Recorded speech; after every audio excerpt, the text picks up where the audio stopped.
Siswa di Kota Palembang kini tengah mengikuti ujian sekolah semester genap, tak terkecuali siswa sekolah filial di LPKA Pak Jo Palembang. Tahapan ujian sekolah mereka jalani dengan hasil rapor atau ijazah yang dapat digunakan untuk melanjutkan pendidikan saat mereka bebas. Dalam sepekan ini, siswa di Kota Palembang tengah mengikuti ujian sekolah semester genap. Tak terkecuali siswa sekolah filial di Lembaga Pembinaan Khusus Anak Kelas 1 Pak Jo Palembang.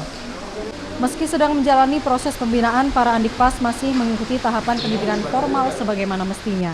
Pada semester genap ini ada total 55 siswa yang mengikuti ujian sekolah, dengan rincian sebanyak 14 orang siswa SD, 18 siswa SMP, dan 23 siswa SMA.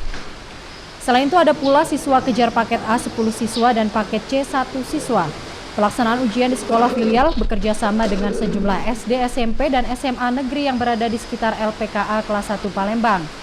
Hasil ujian berupa rapor atau ijazah yang diperoleh bisa digunakan Andikpas untuk meneruskan pendidikan di luar saat mereka bebas. Untuk yang sekolah untuk ujian tahun ini, yang siswa SD-nya sebanyak 14 siswa, siswa SMP sebanyak 18 siswa, siswa SMA 23 siswa. Total 55 siswa. Untuk yang tingkat SKB, paket A itu ada 10 siswa, paket B kosong, dan paket C 1 siswa.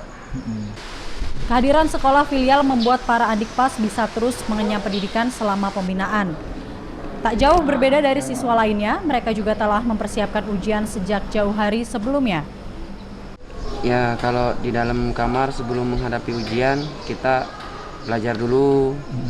Mungkin setelah kita belajar kan, kita ngadepi ujian tuh mudah, tidak grogi, terus profesional.